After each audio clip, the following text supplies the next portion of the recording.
Hello વિદ્યાર્થી મિત્રો, આજે આપણે ધોરણ 7 ગણિતમાં જે ચેપ્ટર 12 છે સમમિતિ એટલે કે સિમેટ્રી એની જે સ્વાધ્યાય પોથીનું સોલ્યુશન છે એ જોઈશું.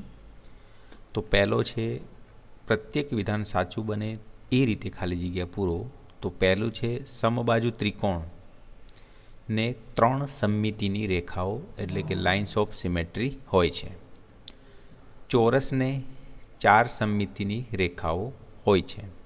અહીં જોડે જોડે મિત્રો હું ફોટો તમને બતાવતો જઈશ, એમાં તમે જોતા આવશો તો પણ ખ્યાલ આવશે કે સમબાજુ ત્રિકોણમાં 3 કેમ છે, ચોરસમાં 4 કેમ છે, એ બધું અહીંયા હું ઇમેજમાં બતાવીશ.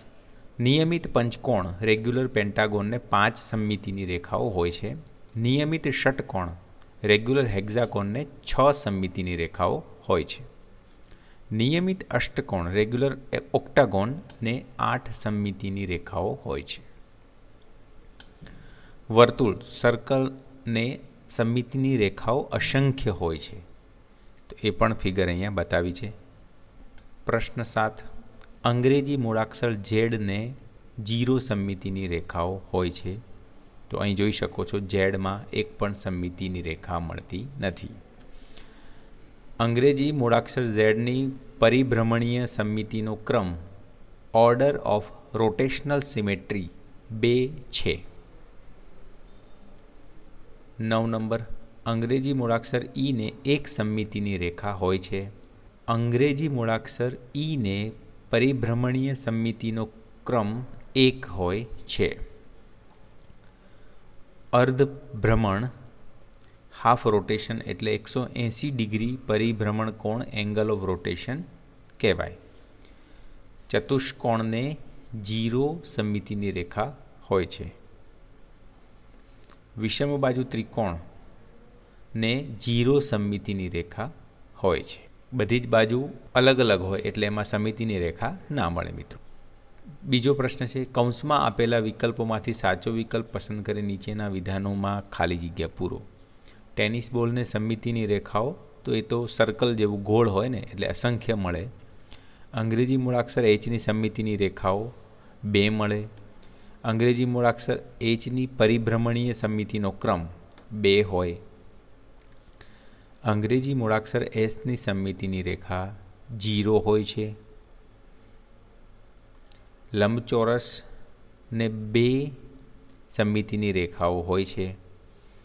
સમબાજુ ચતુષ્કોણને 2 સમમિતિની રેખાઓ હોય છે.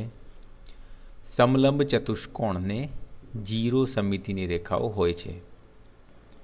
ચોરસનું પરિભ્રમણીય કેન્દ્ર સેન્ટર ઓફ રોટેશન વિકર્ણોનું છેદબિંદુ હોય છે.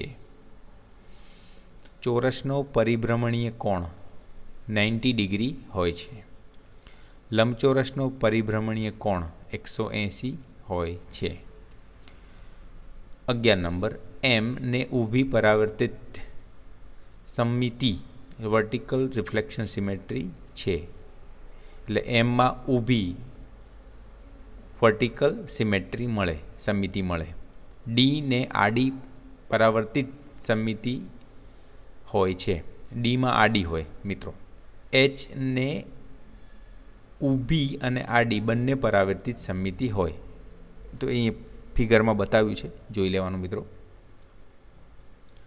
ત્રીજો પ્રશ્ન છે, નીચેના દરેક પ્રશ્નના જવાબ માટે આપેલા વિકલ્પોમાંથી સાચો વિકલ્પ શોધી તેનો ક્રમ અક્ષર પ્રશ્નની સામે આપેલ ચોરસમાં લખો.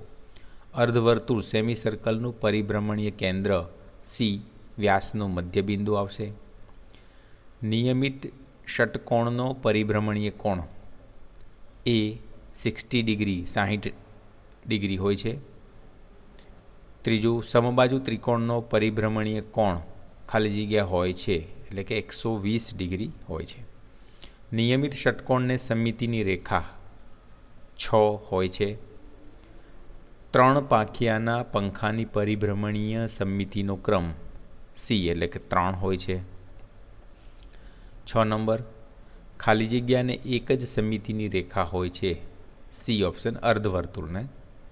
વર્તુળમાં અસંખ્ય હોય, ચોરસમાં પણ 4 હોય, લંબચોરસમાં 2 હોય એટલે આ જ ઓપ્શન આવે અર્ધવર્તુળમાં. વિષમભુજ ત્રિકોણનો પરિભ્રમણીય કોણ ખાલી જગ્યા હોય છે તો 360 ડિગ્રી. પૂરું પરિભ્રમણ એટલે 360 ડિગ્રી પરિભ્રમણ કોણ કહેવાય. D option. નીચેનામાં સમમિતિની રેખા દોરો. તો મિત્રો અહીંયા દોરીને બતાવી છે, જોઈ લેવાની. જેમ કે ચોરસમાં 1 2 3 4 4 રેખાઓ મળે. લંબચોરસમાં 2, એક ઊભી ને એક આડી. વર્તુળમાં અસંખ્ય મળે. તમે દોરવી હોય એટલી દોરી શકો. આ જે સમાંતર બાજુ ચતુષ્કોણમાં 2 આવે, આ ફિગરમાં 1 આવશે પંચકોણમાં, અને આ ષટકોણમાં આપણને દેખાય છે 6 આવશે. પ્રશ્ન 5, નીચેના પ્રશ્નોના જવાબ લખો.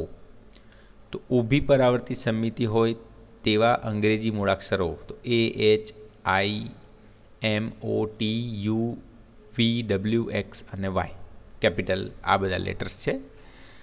આડી પરાવર્તિત સમમિતિ હોય તેવા અંગ્રેજી મૂળાક્ષરો લખો તો BCDEHIOX. અને ઊભી અને આડી બંને પરાવર્તિત હોય એવા તો HIO અને X આટલા આવશે. હવે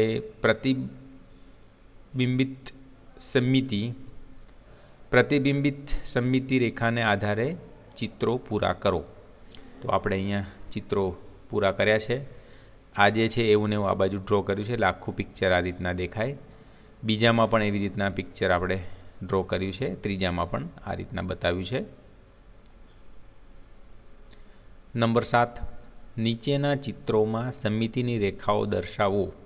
કેટલી સમમિતિની રેખાઓ છે તે લખો. તો પહેલામાં આપણે દર્શાવી છે 1 2 અને 3, તો 3 રેખા આવશે. બીજામાં 2 આવશે, 1 અને 2 એ બતાવી છે. ત્રીજામાં 3 આવશે, 1 2 અને 3 એ બતાવી છે. ચોથામાં 2 આવશે, એ લખી છે. પાંચમામાં 4 આવશે, 1 2 3 અને 4. છઠ્ઠામાં 1 ઊભી. સાતમામાં 4 આવશે, ઊભી આડી અને ત્રાંસી બંને બાજુથી. અને આઠમામાં 6 આવશે, એ અહીંયા બતાવી છે, જોઈ લેવી. હવે લાસ્ટમાં ક્વેશ્ચન છે, પ્રતિબિંબિત સમમિતિ રેખાને આધારે ચિત્રો પૂરા કરો. તો બંને ચિત્રો અહીંયા બતાવ્યા છે, જોઈ લેવાના. કમ્પ્લીટ કરીને આપણે અહીંયા મૂક્યા છે.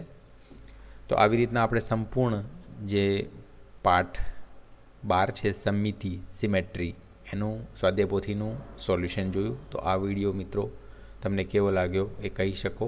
અને જો ક્યાંય પણ તમને પ્રોબ્લેમ હોય તો એ તમે કોમેન્ટમાં લખી શકો. હું ચોક્કસથી જવાબ આપીશ. ધન્યવાદ.